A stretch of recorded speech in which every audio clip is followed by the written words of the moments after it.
bisikan suami bila mau nikah lagi.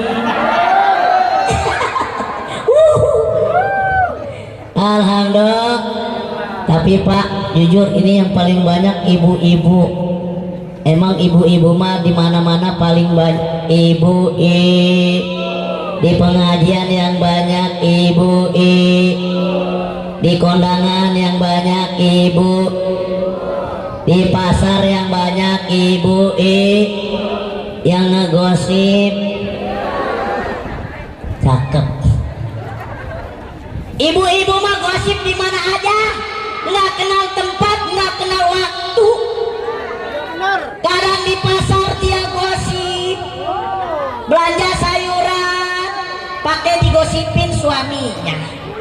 Ngomong sama si Pok Mimin, Pok Mimin ini terong warnanya burik-burik kayak punya laki gua ya.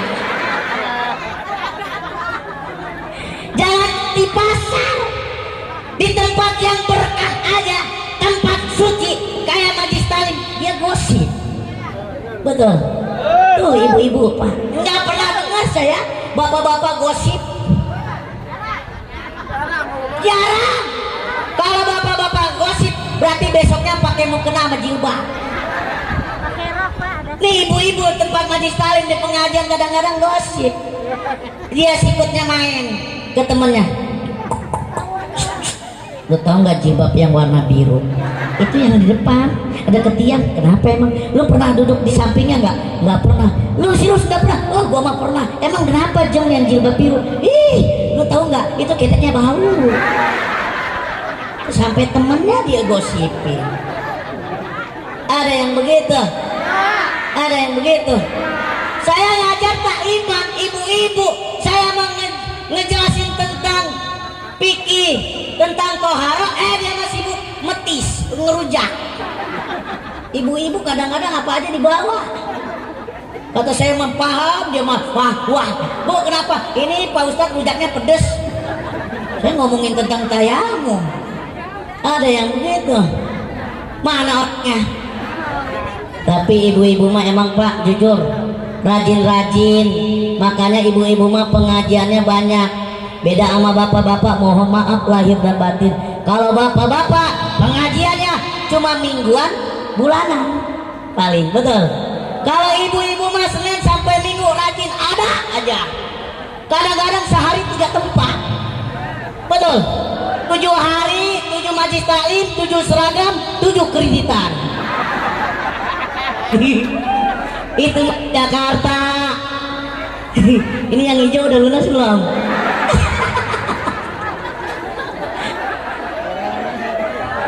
Tapi ibu-ibu mah Bu, kasihan bapak-bapak.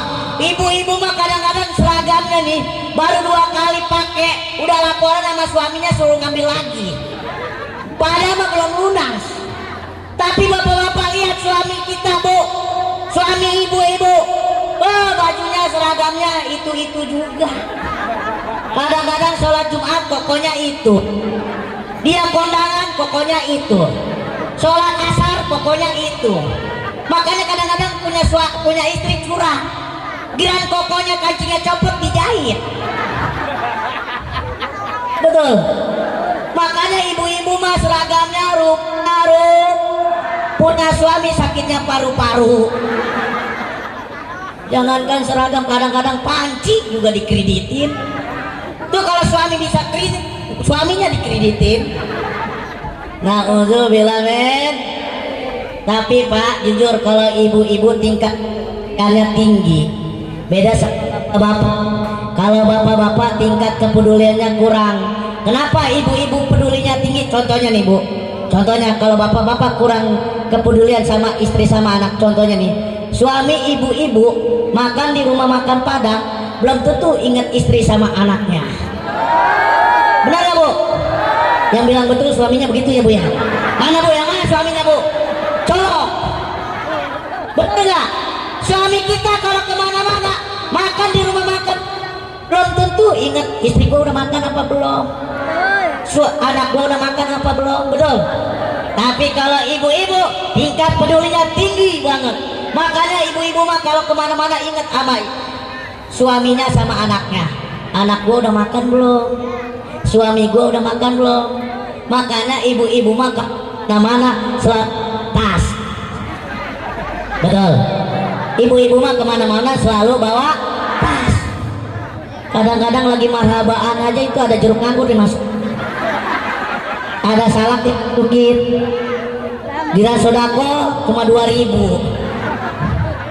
Na'udzubillah min. Yuk kita hadis ini satu, tujuan kita pengen bahagia, membahagiakan kanjeng Nabi besar Muhammad. Gerak nafas kalau beliau baginda bahagia melihat umatnya memperkaya, memerayakan acara miladnya, kelahirannya, insya Allah kita akan dibahagiakan oleh baginda Nabi besar Muhammad. Karena kita bahagia aja. Ini enaknya nih.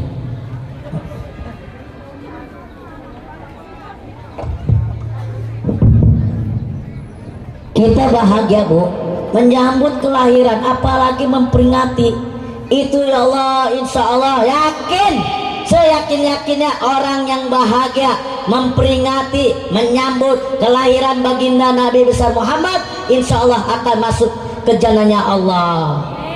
Karena kenapa? Dalam keterangan kisah, yaitu pamannya yang sudah diponis masuk neraka, diponis kafir cuma gara-gara lantaran bahagia keponakannya lahir, yaitu baginda Nabi, diringankan hukumannya. Setiap malam Senin dan hari Senin dosa-dosanya dihapus, siksaannya dihilangin, tidak akan disiksa setiap malam Senin dan hari Senin. Siapa pamannya yang dikatakan kafir dan dikatakan masuk ke nerakanya Allah? Siapa Bu? Abu Lahab. Cuma gara-gara seneng doang. Apalagi kita umatnya, jangan seneng doang, tapi kita perayaannya, kita peringati, kita sambut kelahiran baginda Nabi. Insya Allah dosa-dosa kita dihapus dan kita akan bahagia di surganya Allah. Amin amin ya Rabbal. Tuh makanya paling enak kita sebagai umat baginda Nabi bahagia aja udah bahagia. Kadang-kadang saya bingung, ada beberapa golongan kelompok nggak suka sama maulid, betul? Tidak suka sama rajaban, nggak suka sama muharraman, nggak suka sama tahlilan. Ini memang nggak ada di zaman Rasul, tapi kita buktikan kalau kita cinta kepada baginda Nabi besar Muhammad dengan cara seperti ini. Ini pun kita baca tahlil, kita baca doa, kita baca salawat, supaya apa? Kita besarkan Nabi kita agungkan, supaya kenapa? Supaya kita nanti ditolong, nanti dapat syafaat dari baginda Nabi besar Muhammad. Kadang-kadang mulut katanya bid'ah, Rajab bid'ah. Wah Ustaz, itu kan rajaban maulud, itu kan pemborosan, harta dihambur-hamburin. Kalau niatnya hambur mah emang hambur, tapi niatin apa? Sodako. Betul? Iya sodako. Ini mah bukannya dihambur-hamburin. Katanya kalau hidup poya-poya hambur-hambur itu adalah temennya setan. Berarti kadang-kadang saya bingung, berarti makan yang sini pada setan semua dong. Mana ada setan pada pakai jilbab sama peci, betul? Insya Allah. Nah ini alhamdulillah, apalagi cakep nih. Temanya meneladani akhlak beliau dengan meningkatkan keimanan dan ketakwaan kita sebagai sarana sukses dunia akhirat. Ibu pengen sukses? Ini cakep. Pak, kita menuju ke dunia biar sukses dunia dan akhirat, betul? Pengen sukses dunia akhirat, pengen sukses dunia akhirat, pengen bahagia dunia akhirat. Pasti kita kalau ditanya pengen, jangankan kita yang setengah bener, betul? Kita mah setengah bener Bu. Kenapa kok begitu Ustaz? Masih mending ibu-ibu bapak-bapak setengah bener daripada saya setengah badan. Jangankan kita setengah benar. Kenapa setengah benar? gimana nggak setengah bener? Kadang-kadang sholat, kadang-kadang kagak. Kadang-kadang puasa, kadang-kadang kadang-kadang zakat, sodakoh. Ini mah kadang-kadang kagak soda. Itu kadang-kadang iman kita turun naik. Betul. Pada hari ini iman kita naik 100%. Nggak tahu pulang dari sini mah. Betul. Kalau kita ingin bahagia dunia akhirat, pengen sukses dunia akhirat, kata baginda Nabi, perbanyak minum es. Mampus lu, minum es. Karena Rasul suka minum es yang dingin-dingin.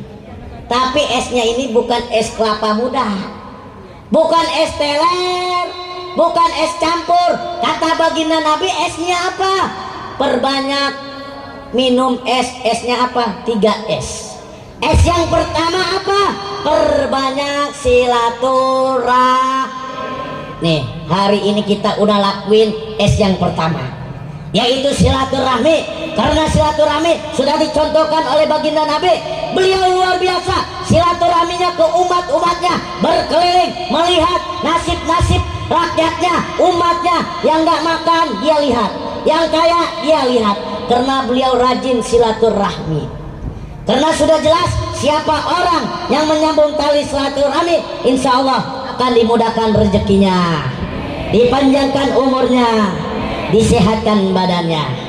Tapi sebaliknya, siapa orang yang memutuskan silaturahmi, insya Allah, demi Allah, ibadahnya 40 hari 40 malam tidak akan diterima oleh Allah Subhanahu wa taala. Nauzubillah min. Ada yang begini di sini, yang putus silaturahmi ada. Bu, Pak, jangan sampai sholat kita, sedekah kita, puasa kita gara-gara putus silaturahmi, baca Quran kita tidak akan diterima oleh Allah Subhanahu wa taala. Nauzubillah min. Karena zaman sekarang silaturahmi cuma mereknya doang. Namanya doang silaturahmi, tapi aplikasinya, perlakuannya, lakukannya tidak ada. Betul. Karena kenapa? Kadang-kadang beda pendapat, beda pemahaman, tetangga sama tetangga ribut. Gara-gara beda partai, beda bendera, beda pendapat, dia musuh-musuhan. Betul. Jangankan tetangga sama tetangga, sama saudara juga, cuma gara-gara rebutan warisan dia berantem. Betul. Ada yang begitu saudaranya? Mana dia? Doain aja biar dapat hidayah. Harta orang diambil, rezeki orang diambil, bukan rezekinya diambil. Ingat, setiap kita lakukan di dunia ini ada pertanggungjawaban di akhirat nanti. 1 meter, jangankan 1 meter, 1 jengkal pun tanah bukan haknya, dia ambil, ini akan ada tanggung jawabnya di akhirat nanti. Apalagi bermeter-meter. Dikisahkan 1 jengkal aja tanah, kalau bukan haknya kita akan disiksa 70.000 tahun. Tuh, sejengkal 70.000 tahun. Coba kalau berapa hektar yang diambil, berapa ratus meter yang diambil, berapa ribu tanah yang diambil bukan haknya, kali 70.000 tahun. Nauzubillah min. Makanya buat saudara-saudara, buat jamaah, bapak-bapak, ibu-ibu, kalau warisan kita diambil sama saudara kita, abang kita, mpok kita, adik kita, paman kita, udah silakan, asal bisa bawanya nanti. Kita harus ikhlas. Insya Allah Allah akan ganti apa yang diambil 10 kali lipat yang diambil oleh saudara kita. Makanya yang udah berebut ngambil, udah ngambil hak orang, buru-buru kembaliin, mumpung mati hidup. Betul, betul. Nauzubillah min. Ini silaturahmi penting, apalagi sama tetangga. Karena kenapa? Saudara yang paling terdekat adalah tetangga. Kita sakit yang bantu tetangga, kita meninggal yang bantu tetangga, kita punya utang yang bayarin hebat. Saya langsung pindah sini dah. Utang saya banyak, angsuran rumah, angsuran mobil. Alhamdulillah. Tapi insya Allah orang sini ahli silaturahmi. Amin. Insya Alhamdulillah. Tuh Pak Ting Ting. Jos, ya bisa? Bisa? Jos itu doa bidoa. Apa? J-nya jamaah, O-nya orang, double S soleh dan soleha. Insya Alhamdulillah. Tuh Pak Ting Ting. Tapi buat nenek-nenek bilang josnya pelan-pelan ya. Saya 3 minggu yang lalu ngisi di Pandeglang Banten, saking semangatnya nenek-nenek bilang jos, giginya copot. Karena banyak yang palsu sekarang lah, betul. Gigi ada yang pal, duit ada yang pal, beras ada yang pal, telur ada yang pal, sampai cinta pun ada yang palsu. Tapi cinta kita kepada baginda Nabi jangan sampai palsu. Asli, harus asli. Betul. Makanya inilah pentingnya silaturahmi. Bentar lagi 2024. Jangan sampai gara-gara warna, gara-gara nomor, gara-gara bendera kita sama saudara, sama tetangga berantem. Betul. Kita yang berantem yang jadi mah enak. Boro-boro ngelengok kita. Betul. Ketemu kita mah kalau udah jadi ada maunya doang. Betul. Makanya kita orang yang paling rugi adalah ketika beda pendapat, beda bendera, ribut, blow on. Iya, blow on. Dia yang jadi kita mah ngap-ngapan. Dia yang kenyang, kita yang lapar. Kita yang lecet, dia mah yang bangun rumah sakit. Belum. Makanya hati-hati nih bentar lagi. Apalagi awal di bulan November ini mulai banyak gesekan-gesekan. Jangankan bulan November, bulan sekarang aja udah banyak gesekan-gesekan. Ulama sama ulama, kiai sama kiai, ustad sama ustad berantem. Betul. Kiai ustad udah berantem, gimana umat? Kalau pesan saya, carilah pemimpin yang sesuai dengan hati kita, yang benar-benar tujuannya satu, membangun umat Islam. Yang kedua, kepentingan rakyat, bukan kepentingan golongan. Betul. Udah cari. Jangan hanya dia kenal, ngasih duit, cepet cuma 5 tahun. Kasih sembako, mie, beras, minyak, cuma 200.000 nominal. Ahlak kita dibayar sama mie. Bego. Betul. Iya. Apalagi maaf lahir dan batin. Bentar, ini kan udah banyak caleg-caleg yang banyak bahasa palsu mah palsu. Mudah-mudahan caleg-caleg yang kita dukung nggak palsu. Betul. Kenapa palsu? Zaman sekarang banyak yang palsu, yang nggak biasa datang ke mulut dan datang. Betul. Yang biasanya nggak sholat jamaah datang. Yang biasanya tahlilan kagak pernah, ini mah datang. Yang biasanya nggak pakai peci. Yang nggak biasanya pakai jilbab. Betul. Makanya hati-hati Bu, jangan betul-betul doang Bu. Mama kalau dikasih 200.000 udah ya. Mama cuma gara-gara dapat jilbab doang, yang udah ada nama calegnya, yang cuma 15.000 di Tanah Abang. Ya siap, dukung siap. Sholat mah kagak tuh caleg. Sodakonya pelit. Datang ke Muludan, datang ke Rajaban, datang ke Muharram, ke panitia kagak ngasih salam tempel. Bapak, kalau caleg datang nggak bawa salam tempel, berarti caleg apa? Betul. Iya. Yang namanya caleg itu emang harus mengayomi. Jangan lagi dia butuh, warga butuh, harus ada. Jangan lagi mau calonnya ketika jadi lupa. Gara-gara lu nih gua pecah sama tetangga. Gara-gara lu nih gua berantem sama abang gua. Abang si A, gua masih B. Betul. Berantem. Cuma gara-gara berapa bulan, berantemnya seumur hidup. Ketemu sama yang gara-gara pendapat, beda pemahaman, beda bendera, ketemu. Dia mah bukan golongan gua. Saya bingung kalau ketemu sama yang nggak demen, sama yang nggak sama, dia buang muka. Saya bingung. Kalau dia buang muka, dia pakai muka siapa? Betul. Kadang-kadang pengajian nih, apalagi pengajian penting, jangan sampai kita diadu domba, jangan pecah gara-gara si A datang. Wah, dia mau pendukung dia tuh. Ah, besok mah gua nggak mau ngaji. Jangan sampai begitu. Ngaji mah ngaji. Siapapun pilihannya, masing-masing punya hati nurani, betul.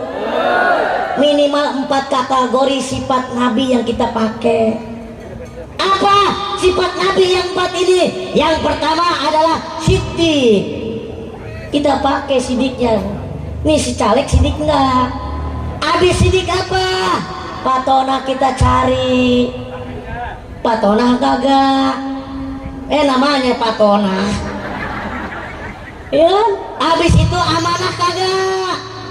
Jangan sekarang doang amanah, datang ngasih, udah jadi lupa.